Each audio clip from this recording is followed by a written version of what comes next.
everybody. I'm Lisa. And I'm Nick. And welcome to It Takes Two, a podcast where two people take two movies with the same plot or premise and watch and discuss them. And this week's episode is a Christmas episode, and we watched two made-for-TV Hallmark Christmas movies. Mm-hmm. And I am unbelievably angry. Right. So we're doing two Christmas episodes.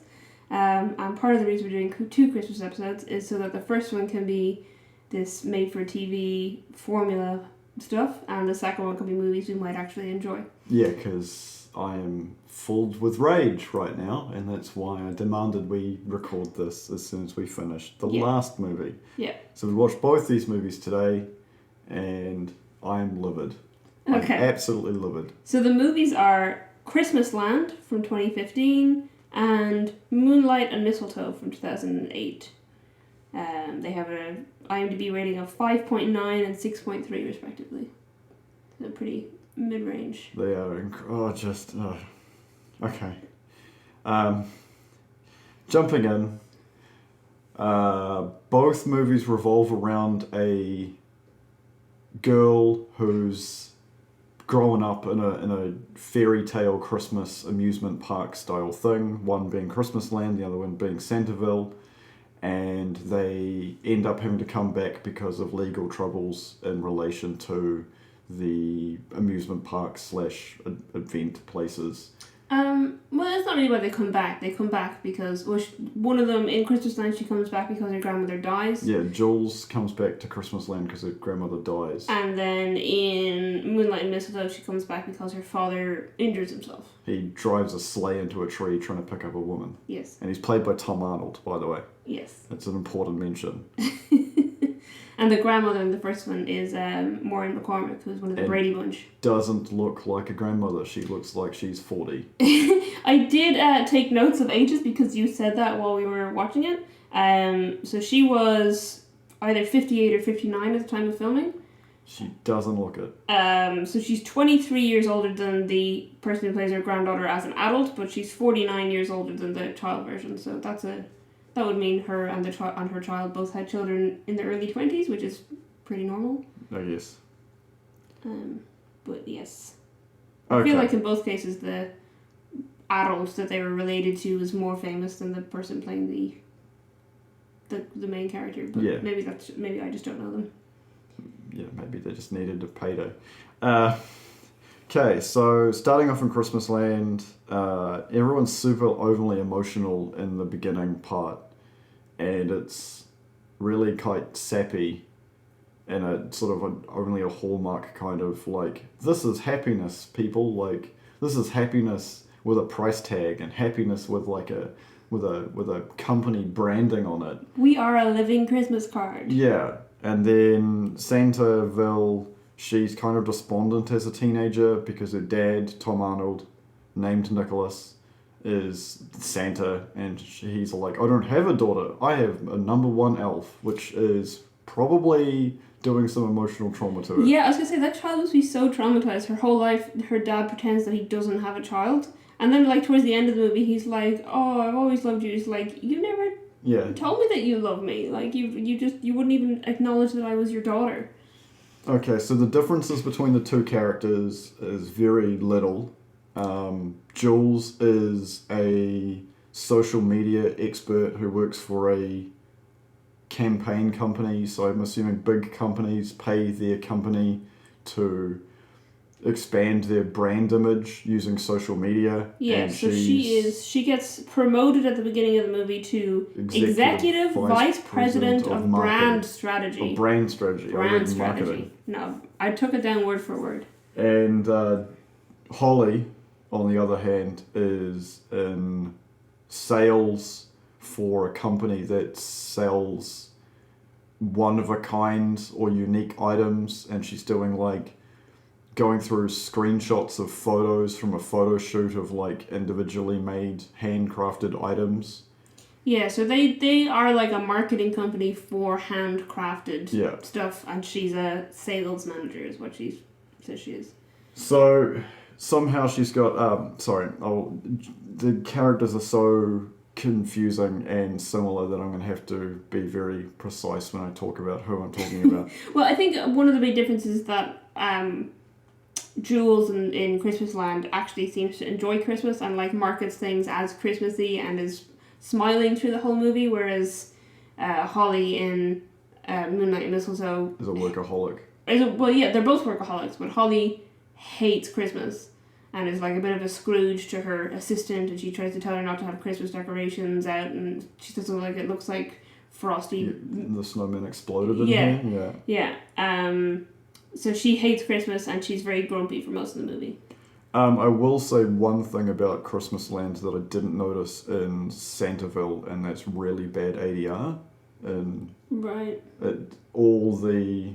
It's not bad in a way that it's terribly done, say in low budget movies. It's terribly done in the way that it was instantly noticeable for me within the first dialogue, because they're in a really busy coffee shop. Yeah. And you can hear them perfectly, even though it's like farther away where the camera is, so therefore the dialogue, and there's no background noise of all these busy people getting coffee. Yeah. Which, if you've ever been to a busy coffee shop like Starbucks or etc., they're extremely noisy. Yeah. Because there's always crappy like music playing. There's always people having conversations. There's people on phones. The coffee machines. Machines going. Like frothers aren't quiet. I and actually this is like I did a Sonic Arts project once where I had to create the soundscape of a coffee place myself, so I had to like record all those sounds individually and make it, and it's really hard to get all those sounds individually. So to have a place where it should have all those sounds and there's none of them, it's a little bit unsettling. It takes you out of it. Yeah, it really did. So yeah, she gets promoted to a BS title, and then she's home talking to her boyfriend, who's a lawyer, which is really important to the story. Yeah, Mitchell, the lawyer boyfriend. Yeah, and just happens to open her mail, which is a crime. Yes, which she points out, and he says, "I know that, I'm a lawyer." Yeah, to find out that her grandmother's died and they're going to foreclose on Christmas Land. Yeah, versus when the similarity comes up with that when Holly, who's visiting her father Tom Arnold, opens his mail or sees his mail while she's on the phone and realizes he's in 50k's debt. Yeah. He's in $50,000 worth of debt because of the slowness of the business. So there's this sort of, Jules is looking at it like, oh, I want to sell Christmas Land because I'm not interested, because I've got this big New York City lifestyle. And I've just got this new job, and I want to buy a really expensive apartment, which I spent a lot of time Googling, and they are between $5,000 and $35,000 a month in rent, or between 1.8 and $35 million for. Oh my God. So that's why when selling Christmas Land, I was going to say Santaville, it would be half or 3/4 of her investment, because she wants to sell it to make equity to buy a apartment on west side of Manhattan, right, Upper West Side, which is really stupidly expensive. Yeah, she wants to live next to Central Park. Yeah. So $50,000, and 50,000 isn't that much in comparison. Just go through my notes here. So yeah, she turns up in Christmas Land and everybody's obsessed, and it appears that the entire town's economy is based on Christmas Land. Yeah. Everybody's involved with it.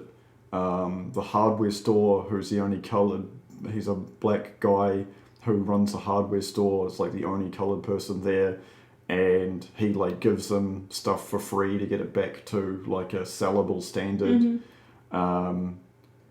And everybody else in sort of Santaville is sort of just like obsessed with this place that they remembered as a kid, but the children now are so focused on gaming and electronics that the understanding of like the kid didn't even know what checkers was. Yeah, it's like a real they really want to make Tom Arnold feel anachronistic, because they get him as Santa talking to this child and being like, "What do you want for Christmas?" And he's like going all technical about games and consoles and things, and he looks at the mother and she's like nodding. He's like, "Yes, I have that," but he has no idea what he's talking about.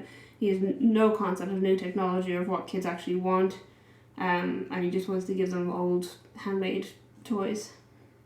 The boyfriend in Christmas Land is really irritating to me, and I'll explain why. So they arrive in Christmas Land, power's still on. Uncle Frank, who's she confuses the small town lawyer who meets her to help her with Christmas Land as the caretaker, but he turns out to be another lawyer, which is really important to the story, and I'll explain why in a minute. And they meet Uncle Frank, who's just in her grandmother's house where she's now living, even though she wants to stay at the inn because she's only there temporarily. Yeah, they just walk in and he's cooking in the kitchen, and she's like, who is this guy? And it's like, oh, this is the actual caretaker, Uncle Frank. There is so much in Christmas Land of people just busting into her house and just rocking up. Yeah, and it's the guy, the lawyer that she meets, Tucker. Is it Tucker? Yeah, Tucker. Has basically, once she'd written to him or called him or whatever she did to say she was coming, has gone around and told the whole town that she's going to reopen Christmas Land. Yeah. And that's not what she's there for. She wants to just claim it and sell it is her goal. And as soon as everyone finds out that she's just there to sell it, everybody in the town starts guilt-tripping her. Yeah, they act like she's like personally betrayed them all when they've all known her for about 10 seconds. Back in Santaville. Yeah, sorry, the movie's called Moonlight Mistletoe. Yeah, Moonlight Mistletoe. Which is said at one point in the movie, which is really awkward, because both Tom Arnold and Holly stare out the window at the moon. And go, moonlight and mistletoe. Yeah. They do it again later when they're talking about her dead mother, and then her father tells her that they met on or I can't remember, but they kissed under mistletoe the first time they met, and then something about a sleigh ride in the moonlight, whatever, and then she's like, moonlight and mistletoe. It's like, yeah, we get it, that's the name of the movie. Yeah. So from a point of view of, I guess it's a small town, but she is a female who lives in New York City, and these people are just busting into her house. That would not fly. And like she talks about not being able to sleep at night because she's quiet, because she's used to the sound of a city. Yeah. The concept of a woman and people just busting into her house all the time would be really unsettling, and a person like that would not go to bed without locking every window and door. Like, even the fact that she's in a small town, like, it wouldn't matter because that stuff doesn't, like, leave your system. Yeah, because she lives in New York City. Yeah. So Christmas Land's on 200 acres, and it's an amusement park with a your Christmas tree farm, which is important.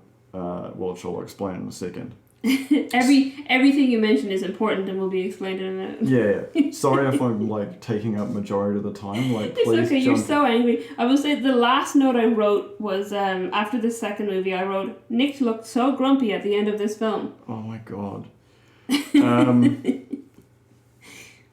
Yeah, so then the people of Christmas Land are so invested in Jules without even knowing her at all. And just because she's the granddaughter of this, like... By the way, so the grandmother has a creepy painting of herself on the wall over the mantle beside her Christmas tree. And they show that way too often. And then they keep saying to Jules that she looks just like her grandmother, and then like pointing at this really horrifying creepy picture that like doesn't even look like her, and it's so creepy. And it just keeps like cutting to it every now and then, and it's like, why do I need to look at this scary grandma painting so often? It reminds me of a bad horror movie where like the owner of a mansion whose wife died years and years ago, or is like a ghost in the mansion, and then a girl who looks very similar to the dead wife comes to stay, and then the ghost is trying to get her because he thinks it's his like dead wife. Right. That's what it reminded me of, like the painting. Sorry, that was a complete random tangent. Yeah, I don't know. I just don't know why we needed to look at it so often. And the fact all the townspeople are like, you have her eyes, you have her eyes. Oh my god, your eyes. They're the same. It's like, that's how genetics work, people. Yeah, they get so invested in her. And it could have been inherited by a crackhead. Like she could have just been like, oh sweet, I'm going to invite all my like meth head buddies and we're going to like mess up your town. Or she could have been in all sorts of crime. She could have been a human trafficker for all they knew. And they're just like, yeah, come on in. Like, that's so bizarre. Anyway, so yeah, back in Moonlight Mistletoe in Santaville, So yeah, they've understood that the place is in trouble, and Holly gets set up by some friends, and I say that in air quotes, Yeah, that she hasn't seen in 15 years. It was a person who she didn't even know who she was in high school with 15 years ago, and didn't know who she was, and then she's like, oh, meet me and my husband at this place, and then she didn't show up, she just set her up with some dude. Random dude, named Ben. Ben. So they get set up, they ring up and have an excuse like, oh yeah, the kids are sick, you guys better just have this date by yourselves. Which is a lot for people you haven't seen in 15 years and weren't friends during high school at all. Like, that's creepy behaviour. Yeah. That's like some weird matchmaking garbage. And it turns out he's a... Financial advisor. So therefore, do the friends know that Sanderville's in trouble? Like, it's very... I don't know. It's so weirdly done. The writing in this is just... There's so much... What's the word? Like, the plot holes are fixed by, like, magic writing. Right. It's like the sonic screwdriver of, like, how do we fix the problem? Oh, we'll just happen to set her up with this financial advisor. Yeah. Everyone happens to be a lawyer in Christmas Land. Yeah.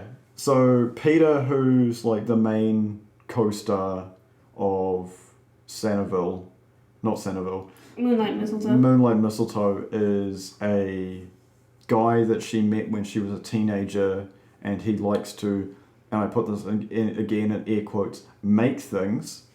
It's so weird because the implication is he visited that town once as a teenager, had a 2-minute conversation with her, and then when he was an adult, he moved to that town for her, and when she wasn't living there, he moved in with her father and volunteers for him. It's so creepy. He literally lives with her father because of a 2-minute conversation he had with her as a teenager. Yeah, and it takes her like 2 days to remember him.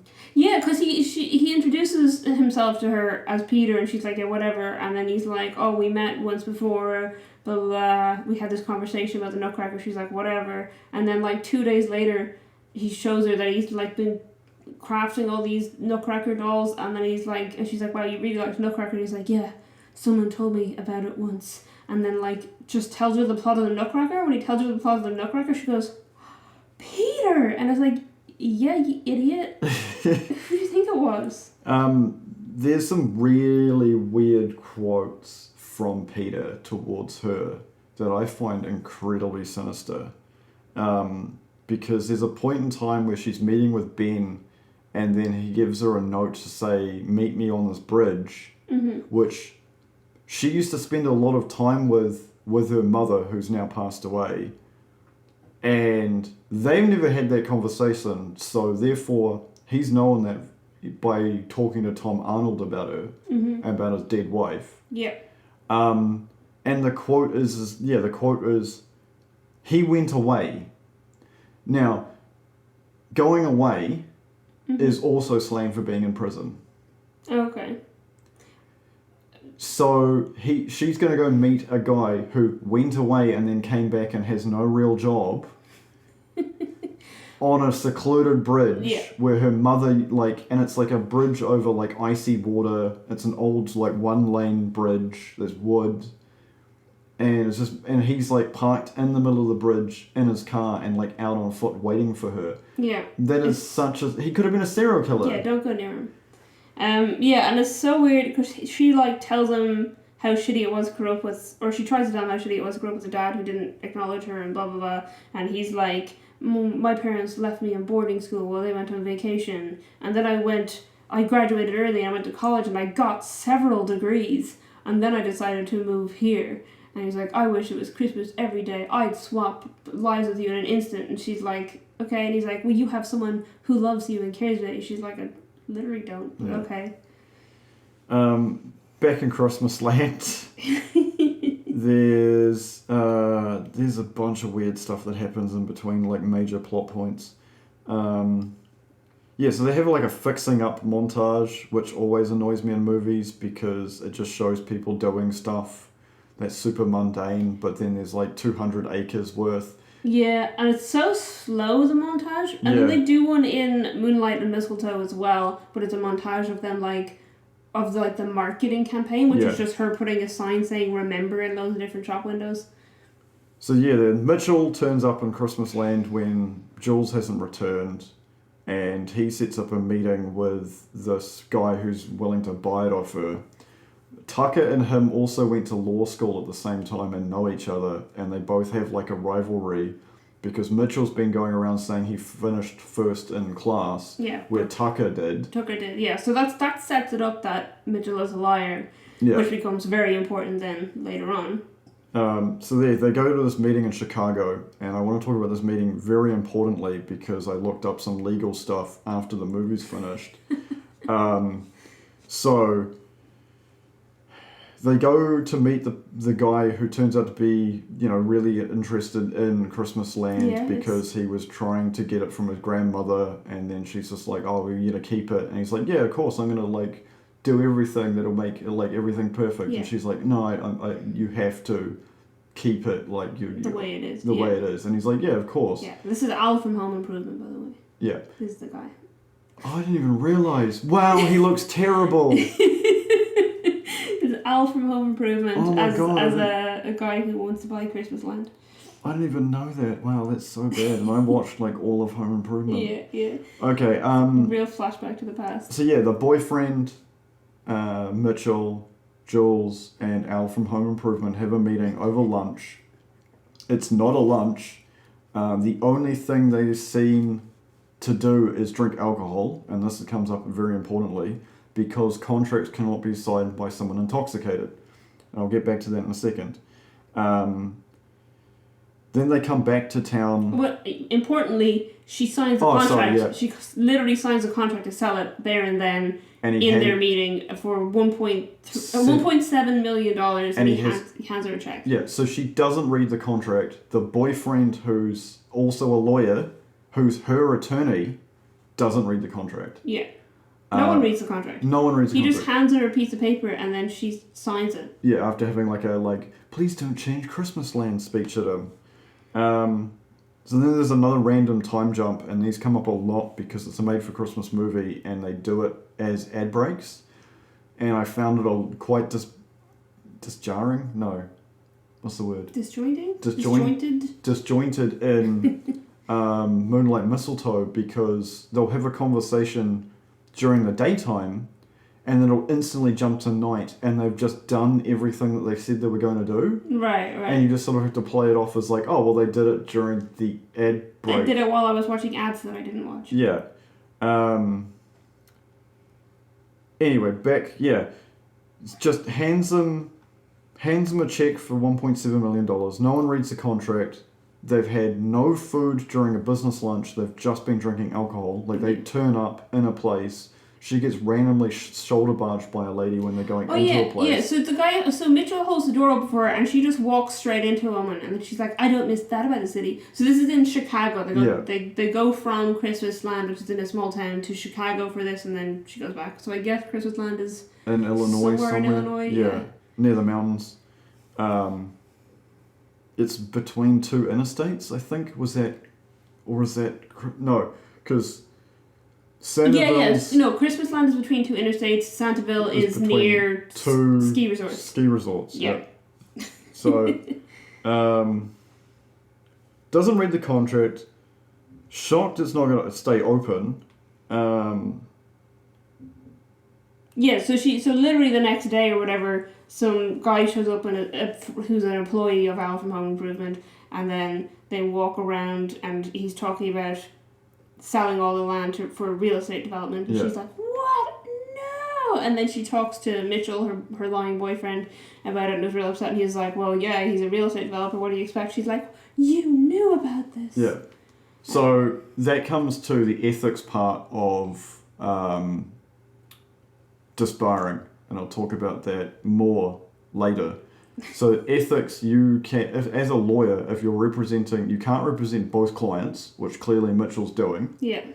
and you can't sign a contract while intoxicated, which you could argue in court that you're intoxicated and therefore more concerned about the emotional status of looking after a business rather than the money.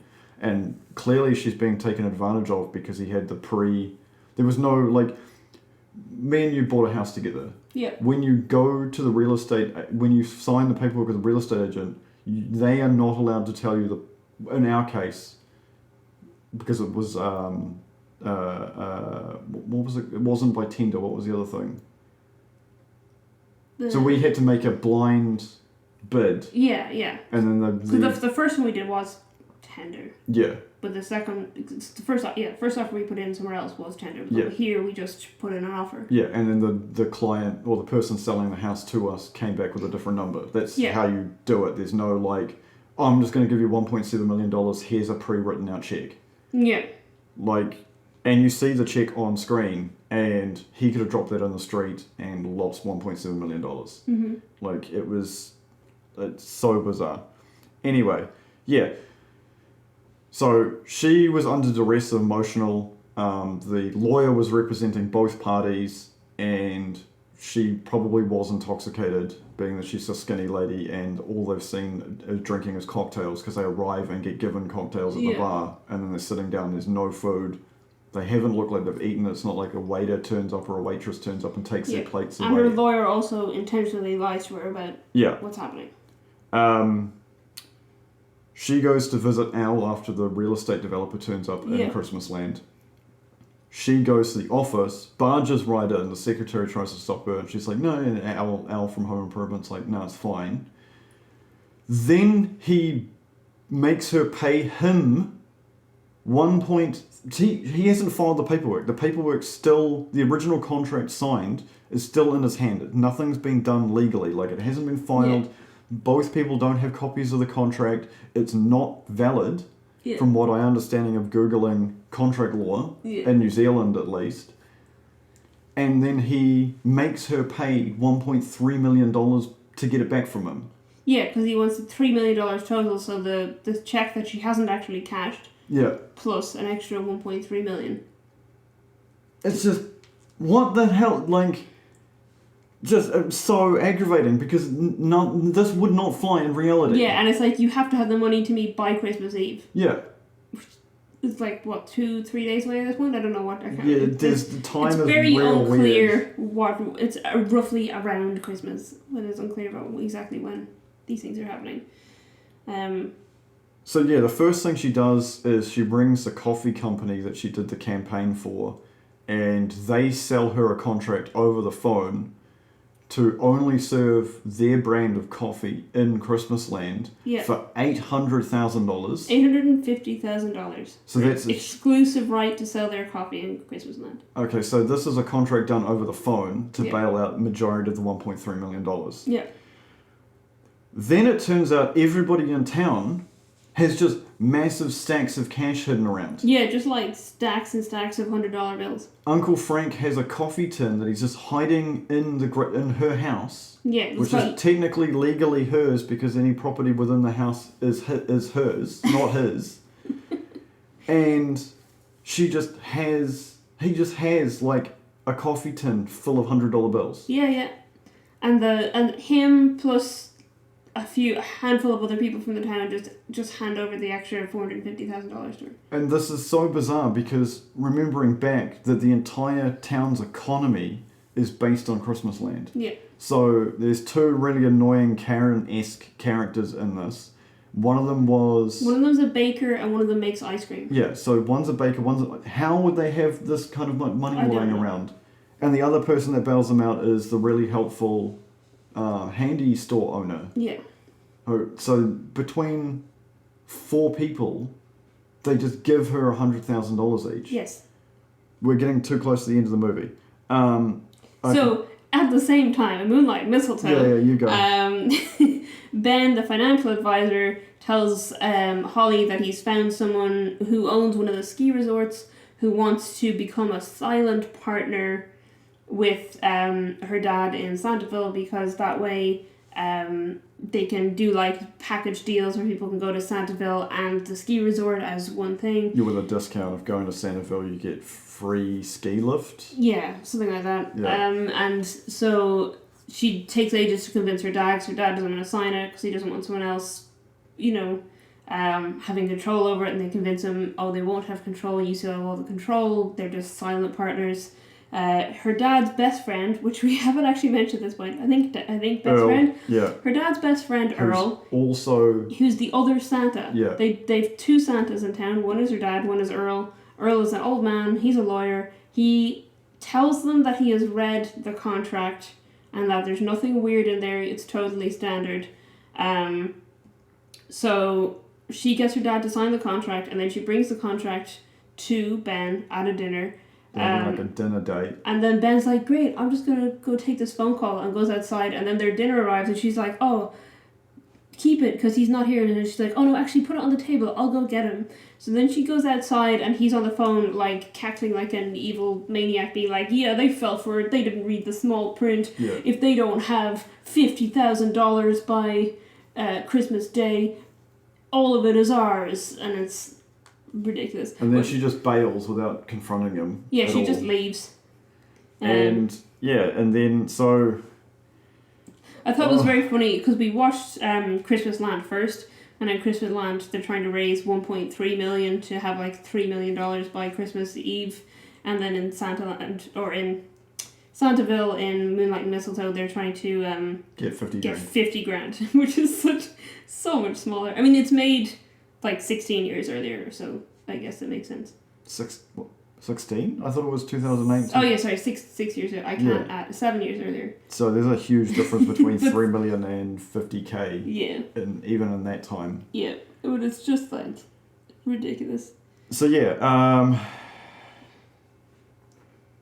finds out they're in massive financial trouble, and then she just busts outside and meets Peter, and they go for a sleigh ride, and then she's like real upset about it, and then she just because they have like a whole conversation where Earl admits that he didn't actually read the contract because he's too old. He kept trying to read it and couldn't, and then he just didn't want to admit it to anyone. Which literally, when you read why people can be disbarred, one is ethics and one is being physically incapable of being a lawyer. Yeah. And Earl is physically incapable of being a lawyer. 100%. And then Nick is saying, no, it's my fault. I signed the contract and I also didn't read it. So it's another case of no one reading the contract. Yeah. And then she's like, no, I'll sort it out. And then she walks outside and Peter's there with the sleigh, and then instead of like coming up with a plan, she just goes on a sleigh ride with Peter.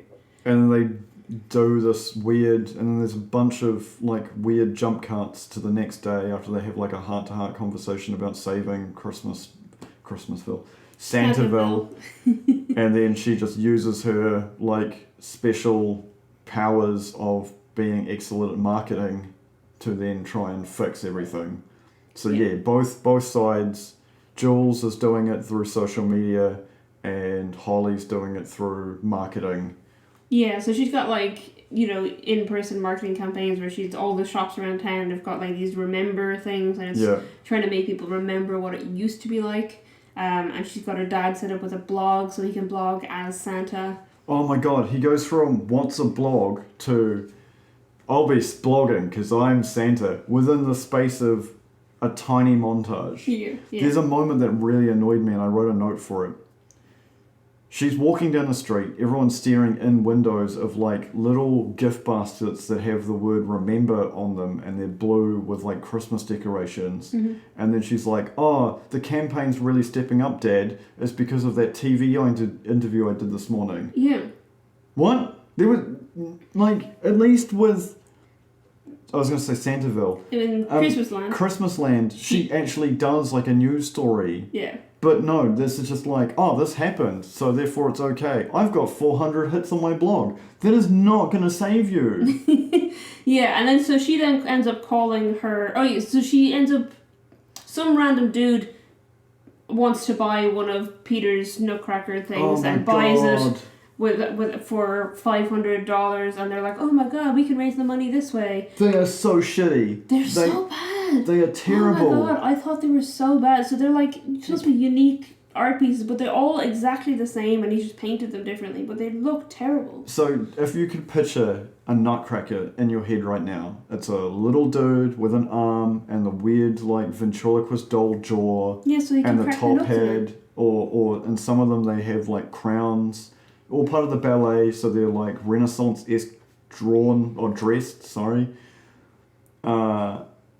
Peter's ones, they look like round stock that is just taken to with a lathe to make them slightly body shaped. Yeah, they don't even look like, they're not even like mannequin shape. They're just like this block that like maybe has a little bit of thinning where it could be a neck. And they've like, got default Lego man faces on them. Yeah. And they are terrible. And then they have like a whole romantic moment where he's like, can you imagine this character in Nutcracker is inside this piece of wood? She's like, oh my goodness. And then he's like, you just gotta get the face to come out of there. She's like, how do you decide on the face? It's like, it just comes to you. The face you want to look at the rest of your life.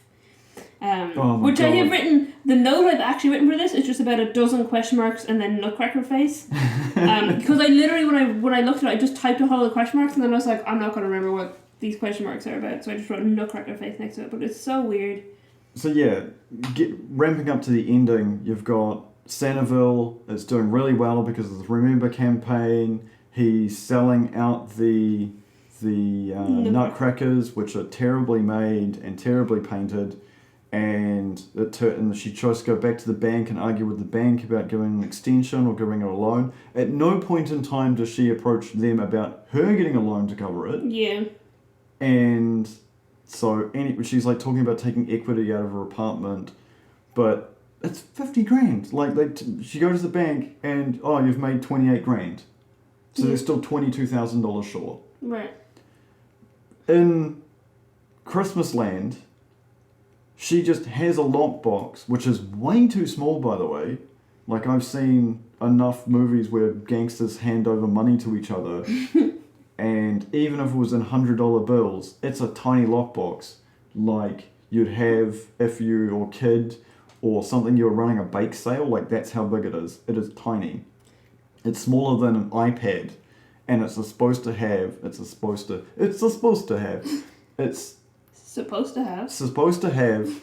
almost $500,000 in cash in it, and she just friggin' hands it to Al. Yeah, and the thing is, she never looks inside it, and he never looks inside it. She just hands him over this box that these other people have handed her, telling her that there's $450,000 in it. She just accepts that, hands it to this real estate developer, and is like, I'll send you the rest in a bank transfer. And he's like, congratulations, you've got Christmas Land back. It's like, what are you talking about?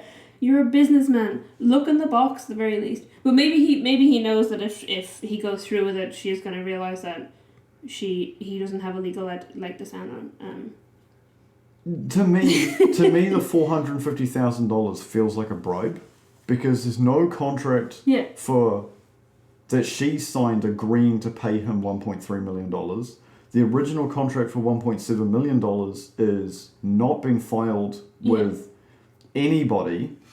And there's a similar to that in Moonlight Mistletoe, and there's so much legal fuckery. In Moonlight and Mistletoe, they don't owe Ben anything. The money is the contract agreement is if her dad can't settle his existing debt, then they'll own the business. So all the money that they gather is going to the bank to pay off his own debt. Yeah. Whereas in Christmas Land, she's got this real estate developer who has a contract that she signed that isn't, as you said, actually legally binding. And then he's just like, well, pay me this extra money, and she just doesn't. So... It's so much legal bullshit. Like, I don't understand how this was signed off by the producer. Like, it's Hallmark. It's Hallmark. They know about legal fuckery. They just don't expect people watching to care about legal stuff. People watch TV these days. You could learn more about legal issues from watching an episode of, like, Law and Order than these actual lawyers know in this movie. Mm. And then you have this moment where at the end of Moonlight Mistletoe, and the company that Holly worked for arrives, and she's like, "Oh, you got my thing? Yeah, cool. We're gonna have an exclusive contract with Peter to sell these handmade dolls, and how many have you got left? We'll buy them." And he's like, "I've got none," even though he's been making them his entire life, and they look like they take an afternoon to make. And he's like, "Oh, well, you could," and some random person in the crowd's like, "I could commission one." And he's like, for $8,000? It's like, some just randomers like, "You can commission one for $8,000. He's like, "Sold." And then they're like, "Yay, we made the money." It's like... And then Ben is in the background of this entire situation and just rips up their contract and walks away. And I'm like, so that wasn't filed either. You were relying on them to fail and just agree to your contract you hadn't filed. Yeah. There was no lawyers involved on their point of view. Like, to sell a house, you need 2 lawyers, one representing the people who are selling and one representing the buyer, and then the person in the middle, the real estate agent, is the middle person. They have they're being contracted to organise everything in between. Never mind selling an entire village. And you're talking about $50,000 worth of debt being swallowed up by legalese by a lawyer who should be disbarred, and he just rips up the contract. They are still held legally binding to be the silent partners and to pay off, and to have this huge deal with the parks. Yeah. And all this free advertising. Yeah. And it's just gone now because they made $50,000 in a week. It's just, I hope how irritated I am is coming through. Oh, it is. Don't worry. It will be. Everyone will know how annoyed you are by this. And then we'll do the same thing next year with 2 more Hallmark movies. Oh my god. Okay, so that's sort of the wrap-up of Christmasville. No, fuck. Santaville. Moonlight and Mistletoe. Moonlight and Mistletoe. So, at the end of... I was going to say Santaland. Christmasland. Christmasland. This is like last episode. Anyway. Where am I up to? Okay, hands in the money, no contract. He just walks out with $450,000. And like she agrees to the town that she's going to pay them back with interest. Like, there's no contract there either. Yeah. She's just left her boyfriend, who should be disbarred for terrible ethics. Yeah. That's no follow-up. And is now just dating Tucker, and they have like some romantic kissy moments. Yeah, they just have like a kiss, even though there was literally nothing before that. Yeah. It's just he's stalking her and obsessed with her in a really creepy manner. Not as much so as Peter in the other movie. Yeah. Oh my god, I just got the characters confused. Well, he turns up at her house and is like in her house. Yeah. He's not as creepy as Peter is. Peter is super creepy. Yeah. So Tucker in Tucker in Christmas Land. Now I'm mixing them up. Tucker in Christmas Land is actually from that town, and he went to the city to study law school, and then he hated the city and moved back to the town. Yeah. Whereas Peter in Moonlight Mistletoe visited the town once as a teenager, and then went back to wherever his boarding school was, and then after he had several degrees, he decided he was going to move in with her dad because he saw her once as a teenager and was obsessed with her. That is if you're reading this on a true crime podcast, yeah, it would make Peter would fit the profile of somebody in a true crime podcast. Oh, 100%. About a serial killer, like an obsessed murderer. Yeah. So the job, the vice president of blah blah, brand strategy. Yeah. Executive vice president of brand strategy. So I googled that, and in New York City, and this is today's prices. Yeah. So was this this was the later movie, eh? So this is 2015, I think. Yeah. So we'll say 6 years of inflation, 4%. That's still $150,000 a year job. Yeah, and now she's just giving it up to she gives it up so she can work in Christmas Land. which they have off seasons like all the time. Yeah. And why can't she just do both? Like, there's all these capable people who are running. Like, half the year it's just a pine farm. Mm-hmm. And it's only during the winter where It's because she's in love. It doesn't matter that she's in love. Everyone's dumb and I hate it. It's literally the last note. I'm done. Like, you can wrap this up because it's so irritating. No one reads contracts. Lawyers should be disbarred left, right and centre. Like, so the plot of both films is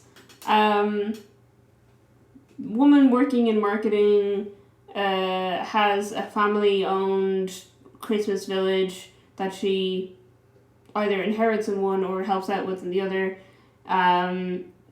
Both of them, they end up accidentally selling it by not reading contracts and then have to make up money by Christmas Day to not sell it. And then they fall in love with some dude in the town who has been obsessed with them since childhood. The end. That's basically the plot of both films. I will say I was just looking, as you were ranting there, I was looking through my notes, and my favourite quote, I think, or one of my favourite quotes that I took down anyway from Moonlight Mistletoe was when Tom Arnold, being all outdated, talking to the child, says to him, "Christmas is not just about multiplayers and Megatrons." What does that mean? I'm hot. I'm genuinely hot. Like, I am undoing my hoodie because I am so hot from ranting. Yeah, so it's... Yeah. Having a drink of water.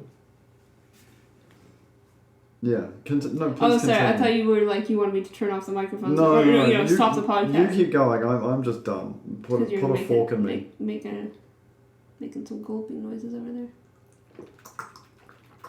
You gonna leave that in? Yeah. Beautiful. I don't care anymore. Like, it's just... I understand, like, making a sappy, made-for-TV Christmas feel-good movie that you have where your grandkids are running around and it's playing in the background, where, like, the family's trying to make dinner together. I can understand that. But Hallmark is an international company. Mm. They would have lawyers that get paid more than this movie probably cost. And they don't understand, like... They could have just edited out the bits where it's like, oh, here's the lawyer, here's the other lawyer, like, could have moved on from that. But no, they make it really, really obvious that there's some legal bullshit is happening in both movies. Yeah. Like, oh, absolutely. Tucker's a terrible lawyer because he works on pro bono work and spends most of his time at Christmas Land. Selling Christmas trees. Trees. He works in the Christmas farm, or the tree farm. A law degree is so expensive, especially whichever, like, university you go to. Mm-hmm. And being that Mitchell isn't, like, some big shot New York City lawyer, and clearly looks really wealthy because he's having, like, interstate meetings. Yeah. Personally, which is, like, insane. Mm-hmm. So that means the company would be covering his travel costs. Yeah. And yet, they just disbarring. 100%. Mitchell should be disbarred. Earl should be disbarred. Like, it's unbelievable. Yeah. It's absolutely unbelievable. We didn't mention, by the way, I don't think that in Christmas Land, she has a boyfriend who turns out is shitty, and then she breaks up with him and falls in love with the small town guy. Yeah. In Moonlight and Mistletoe, she's single. She says she doesn't have time for dating, and then they set up a love triangle between her and Peter and Ben. So her prospects are guy who's been stalking her whole life, and guy who is a financial advisor and pretends to be interested in her so that he can steal her dad's village. Yeah. So she's like all going for dinner with Ben and going for dates with Ben, and then she finds out that he screwed her over, and then suddenly she's in love with Peter. And just never talks to him. Never confronts him. She just, like, walks. It's... What are you doing? Why do these movies exist? Can I ask, the lead actress in the second movie, in Moonlight and Mistletoe, Candace Cameron Bure, what do you think of her? I don't know anymore. Because she's going to come up a lot, I think, because this was apparently the first Hallmark Christmas movie she was in, but she's been in, like, dozens since then, so she's going to We're probably going to end up watching a movie of hers most years. She's incredibly bland in comparison to how Jules... Yeah. Like, Jules had more everything, I guess. Jules was a happier person. And also, like, knew what she was doing with her life and stuff. Like, Holly in Moonlight Mistletoe lives in Boston, and she's working in a sales thing, and she works through Christmas every year. And then... Which her boss hates, even though she's making lots of money because he has to pay the rest of the staff overtime. Right. Or they just don't want to be at work. Yeah. And then when she goes to Santaville, there's no mention of her normal life again. Yeah. Like, she just ditches it. That's at the end. We don't know what, is she renting? Does she own the apartment in Boston, or what's happening with her life there? Does she even have any friends or know anyone or whatever? She just ditches her whole life there. Whereas Jules in Christmasland, we get to see her do her whole marketing campaign at the beginning, and all the people love her, and she got her boyfriend, and she's renting her apartment and trying to save up to buy a condo. You get as much information about Boston, where she lives and works, as you do from that random flash to when they go to that business lunch in Chicago, which is just one singular picture of Chicago, which could be stock footage. Same with Boston. It is. It is stock footage. It's one of the only things in the IMDb trivia for it, is that that's just stock footage of Chicago. It's just a picture by a lake and a single goose. Yeah. By Lake Michigan. That's it. I think it was a single goose. That's all I remember. Like that. Yeah. And that's it. Yeah. And it's like, here's Chicago skyline, and now we're indoors. And there's no, sign that that's actually Chicago. You've been to places with snow, right? Yeah, I have been to a place when there was snow. Is it that clingy as it was in both these movies? Clingy, to clothes and things? Clothes and shoes and the tyres of cars. Yeah, I feel like there's two different types of snow, because you can get a real powdery dry snow and you can get a wet snow. And I think that powdery dry snow does stick to fibres quite a bit. Yeah, because I just remember that scene where she goes into the thing with Ben and his shoes are just covered in snow. Yeah, so when I was in Finland, you have to scrape the snow off your boots to go indoors anywhere, because your shoes get totally caked in it.